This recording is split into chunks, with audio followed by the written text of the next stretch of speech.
Oke guys, Assalamualaikum warahmatullahi wabarakatuh. Welcome back to my channel. Apa kabar kalian semua seluruh subscriber setia yang hari ini mungkin sudah menekan tombol subscribe, like, dan yang udah nge-share semua video-video kita. Dan sebelum memulai video ini, aku pengen mengabsen kalian terlebih dahulu. Kalian dari daerah mana saja. Dan mudah-mudahan kalian ketemu temenan sama-sama yang mungkin di daerah yang sama. Jadi kalian bisa saling berinteraksi di kolom komentar di bawah video ini. Dan sebelumnya aku pengen mengingatkan agar untuk tidak menggubris, apalagi melakukan hubungan dengan nanti ada orang-orang yang melakukan promosi atau mungkin meninggalkan komentar yang bertujuan memberikan nomor handphone di bawah video ini di kolom komentar. Kami tidak meninggalkan nomor WA, nomor handphone di kolom komentar. Jadi untuk mengantisipasi bertambahnya korban penipuan lagi. Baiklah, pada video kali ini kita pengen membahas terkait tentang aplikasi pinjaman uang online. Dan hari ini masih banyak pertanyaan yang masuk ke kita itu tentang apa saja masalah yang akan kita hadapi ketika kita gagal bayar pinjol atau mungkin nggak mampu bayar lagi di aplikasi pinjol bank. Oke, inilah masalah-masalah yang akan kalian hadapi ketika kalian belum mampu melakukan pembayaran di aplikasi pinjaman uang online. Buat kalian yang hari ini sedang bermasalah, sudah tidak punya kekuatan lagi, atau mungkin sedang berputus asa, sudah pasrah, sudah tidak mampu lagi untuk ngapa-ngapain, sudah mengusahakan untuk minjol lagi di aplikasi yang lain, tapi ternyata ditolak, dan hari ini tidak lagi punya dana talangan untuk melakukan pembayaran. Nah, inilah titik di mana kita memang harus memulai segala sesuatunya dari nol dan tidak perlu memikirkan tentang omongan atau mungkin penilaian orang lain kepada kita.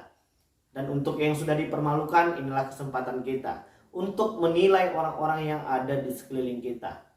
Untuk yang memang benar-benar sahabat, memang benar-benar keluarga, mereka akan memberikan support dan motivasi untuk kita bisa keluar dari semua masalah ini. Dan mungkin yang hari ini sedang berpura-pura menjadi seorang sahabat atau mungkin seorang saudara, maka mereka akan menjadikan kalian bahan pembicaraan. Tapi ya sudahlah, tak perlu dipikirkan, karena hidup kita sendirilah yang tahu bagaimana cara kita untuk bisa mengatasi semua masalah yang hari ini sedang kita hadapi. Jadi hari ini masalah apa saja yang akan kita hadapi ketika kita tidak mampu melakukan pembayaran aplikasi pinjol. Di video kali ini kita pengen ngebahas yang legal OJK dulu bang. Ya, yang legal OJK. Ada yang hari ini belum mampu melakukan pembayaran atau mungkin terancam gagal bayar di aplikasi pinjol legal OJK. Ini yang akan kalian hadapi. Apa sih bang? Cuma satu. Slik OJK, B checking. Selebihnya ada lagi bang? Tidak ada. Dan yang kedua, apa sih bang? Loh ada lagi bang? Iya. Kedatangan pihak debt collector lapangan. Tapi sebenarnya itu tidak menjadi masalah. Karena masih bisa dibicarakan dengan hati yang tenang dan kepala yang dingin. Pihak aplikasi debt collector lapangan itu juga adalah saudara-saudara kita yang hari ini sedang menjalankan tugasnya untuk menagih kita. Selama mereka datang dengan baik, sopan dan santun, kita wajib kooperatif. Persilahkan datang ke rumah, masuk. Ya, kalau ada rezeki silahkan dihidangkan beberapa roti, ditambah lagi dengan minuman-minuman dingin supaya pembicaraannya lebih mencair. Dan gue yakin mereka juga akan paham bagaimana situasi dan kondisi perekonomian kita hari ini setelah ya badai COVID-19 kemarin menghantam hampir di seluruh dunia. Banyak dari teman-teman kita yang tidak lagi menerima pekerjaannya. Yang pertama untuk di aplikasi pinjol OJK itu yaitu hanya satu ya, B checking. Masalah debt collector lapangan tadi aku udah jelaskan. B checking itu aja. Dan hari ini kalian tidak perlu memikirkan hal itu. Kenapa seperti itu bang? Karena nanti ketika kalian memang sudah punya uang, kalian punya kemampuan untuk melakukan pembayaran utang, kalian bayar satu persatu.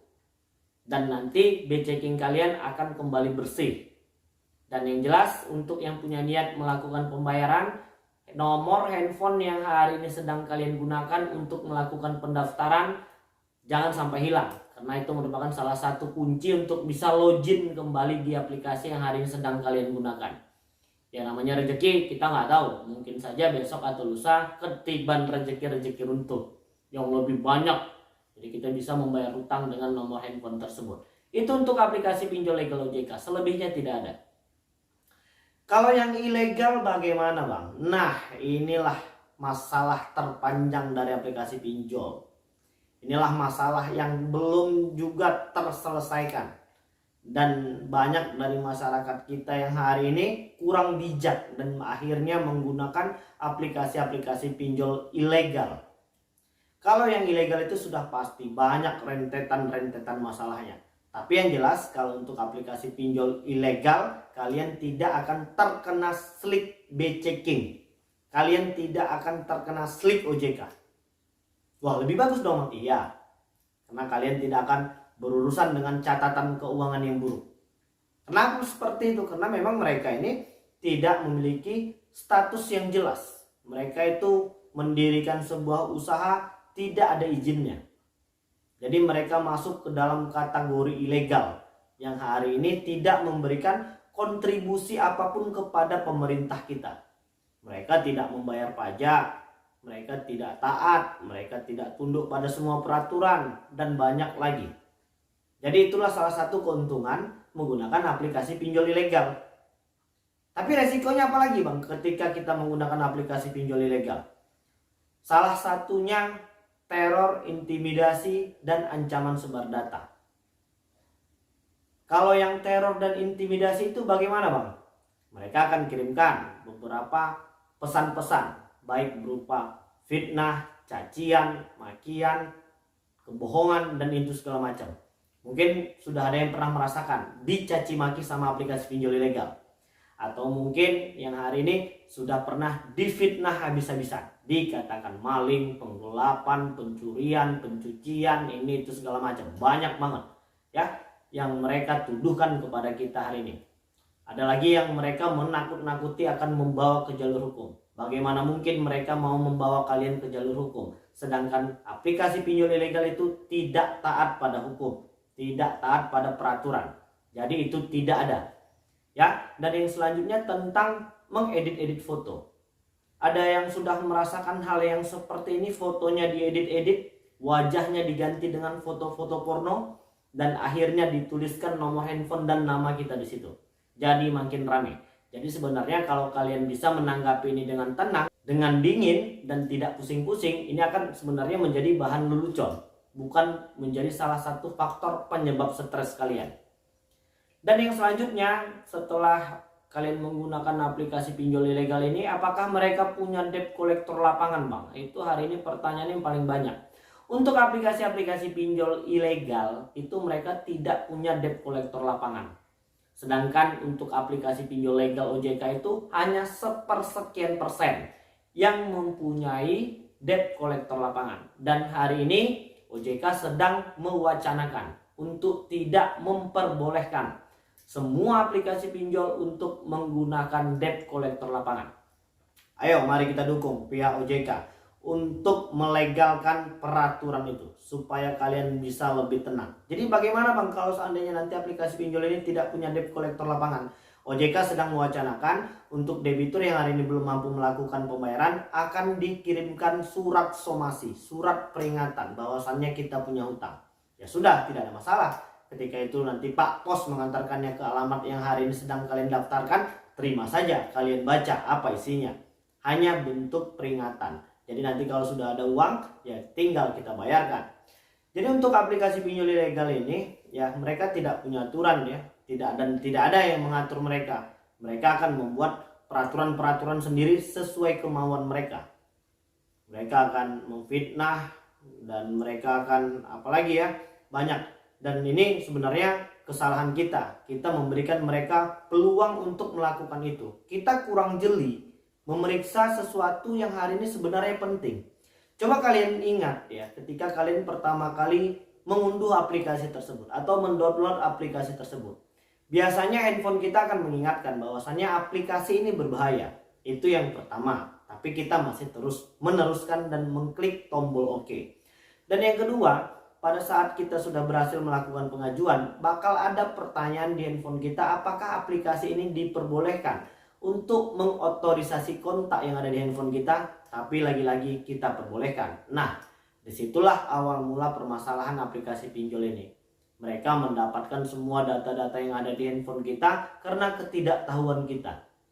Jadi untuk yang kepo pengen tahu bagaimana cara mengamankannya, kalian bisa cek di channel kita. Kita udah nge-share semua cara-cara bagaimana mengamankan yang namanya media sosial, WhatsApp, Facebook, Instagram, dan lain sebagainya. Kalian bisa cek di bawah video-video yang sebelumnya.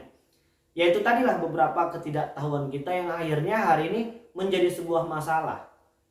Tapi sebetulnya kalau kita bisa menyikapinya lebih tenang, lebih dingin, tidak gerusak-gerusuk, tidak lagi gali lubang tutup lubang, gue yakin ya, sebesar apapun masalahnya yang hari ini sedang kita hadapi, ketika kita bisa sabar dan berproses dan memang benar-benar membulatkan tekad untuk tidak lagi terjebak dengan masalah pinjol ini, insya Allah pasti ada jalan. Dan teruslah berusaha serta berdoa dengan penuh keyakinan ya, semoga Tuhan memberikan kita kelimpahan rahmat dan rezeki dari arah yang tidak disangka-sangka. Jadi itulah tadi beberapa masalah yang mungkin akan kalian hadapi, tapi gue yakin pasti bisa kalian atasi. Catatannya dan kutipannya, hanya harus bersikap tenang. Itu saja terlebih dahulu. Ketika kalian bisa tenang, karena seperti ini, orang-orang yang terus ditakut-takuti, orang-orang yang terus-terusan diintimidasi, tubuhnya, otaknya akan mencerna, menganggap itu nantinya sebagai hal yang biasa. Kalau di awal-awal, yang pertama kali kalian menggunakan aplikasi pinjol dan belum mampu melakukan pembayaran itu, ya sudah pasti tentu panik. Orang-orang yang jarang menghadapi masalah besar pasti akan gerusak-gerusuk. Dan itu sebenarnya juga cukup masih manusiawi. Tapi jangan sampai terus-terusan terjebak dalam masalah dan dinamika seperti ini. Ya, jadi orang-orang yang terus-terusan ditakut-takuti, diintimidasi, dicaci maki, ya mereka nanti akan menimbulkan semangat sendiri ya. Mereka akan menimbulkan imun mereka sendiri dan mereka harus memikirkan bagaimana cara mengatasinya. Makanya di video kali ini sudah kita jelaskan satu persatu. Tinggal kalian mengambil garis besar dan kesimpulan bagaimana cara menghadapi semua masalah aplikasi pinjol ini. Oke, jadi mungkin itu dulu yang bisa saya sampaikan dan mudah-mudahan video ini bermanfaat untuk kita semua. Assalamualaikum warahmatullahi wabarakatuh.